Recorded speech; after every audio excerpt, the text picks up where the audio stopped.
Hello gentlemen, welcome back to the channel. I'm gonna make this one quick, it doesn't need to be super long. Customization in Aces of Thunder. It is very cool actually, and I do think there's some skins here that are gonna be very popular. For example, this is not a Key 100, although it kind of looks like one. This is the Key 61 Eye tie for Japan, and this skin was unlocked completely by random through the daily challenges. If you don't think that one is cool, this one for the BF110 is also pretty sick. And these camos are in fact historical. I think one of the better examples of the historical camos are these specific ones for the Red Tail Squadron from World War II that obviously flew these P-51C-10s. And if you know the movie Red Tails, then you'll actually recognize these too as specifically some of the main characters, Kitten and Topper 3. They're aircraft, I mean. And I didn't unlock these through any specific challenges, like how you would unlock some of the weapon belts or secondary weapons like bombs and rockets. But these are in fact unlocked 100% randomly through the daily challenges, or rather the daily tasks. And as you can see, for my daily task of landing an aircraft, I will get a random skin or a decal.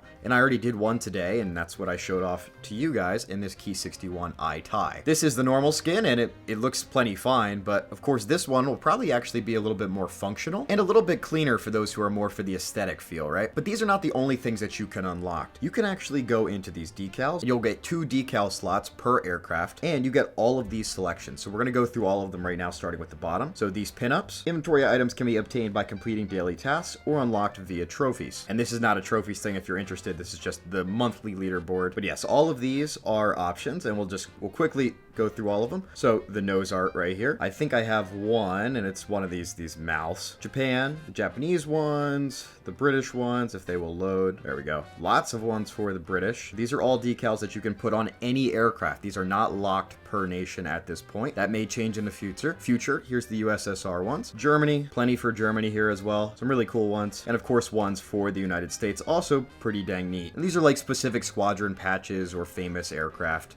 This is just a general allies one if you want to put specific writing on your aircraft, as well as the roundels and insignias, which I do hope that these ones are actually locked per nation, just that way we're not going into a match that's super confusing with Key 61s with like USMC markings or Americans with German crosses, stuff like that that'll really throw people off. The victory marks are right here. You unlock these ones by completing daily tasks. I believe this will probably change, as these are supposed to be specific aircraft kills. And the digits. I've been trying really hard to get the 7s. Unfortunately, these are also random at this point. Trust me, they'd be on every aircraft if they weren't, because I would have already unlocked it. But let's go to one that I've already unlocked, and I'll just show you how to put it on. So I'll go to show unlocked only, and just as an example, I can show you that you can in fact place one from any nation on any nation at this point, but that may change. So let's go to nose art, and just right now you're not able to reshape them or resize them, but in War Thunder you very much can, and I don't see a limitation for why you wouldn't be able to. This will almost 100% be in the base game, mostly because just having a small little nose art thing looks really kind of dumb.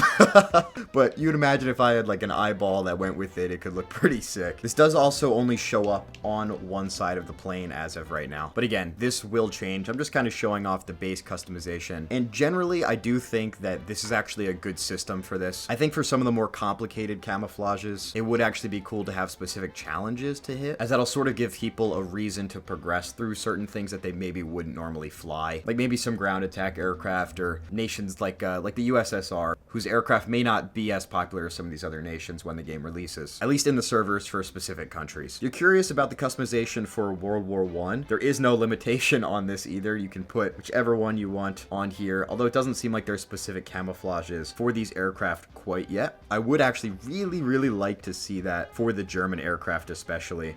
You know, really have these guys have so many different camouflages. You really look like a flying circus. That would be really sick. So just going through here, there's none extras for the Sopwith, and I don't believe there's any extra for the Spad as well. And as of right now, there has not yet been confirmation of any type of customization for the inside of the aircraft like we sort of saw in like a Star Wars Squadrons. But that would be amazing, right? Being able to put a certain picture, a certain, I don't know, bobblehead even. Is that too far? I'm not sure. I think that'd be pretty neat. So this has been a quick first look at the customization inside of Aces of Thunder. Let me know what you guys think down in the comments below. Is there anything I missed? Anything you specifically want to see? I'm trying to answer a lot of comments. I've been trying to go into live streams to answer every single chat question, and that specific stream went on for 5 hours. So make sure you check that out if you haven't. Thank you all for watching, and subscribe if you're interested in more Aces of Thunder content. I'm going to be covering this thing all the way through, and I have been since the very first day of the announcement trailer 2 years ago. So leave a like like if you enjoyed. Anyways, thanks for watching. Catch you all in the next one. Adios.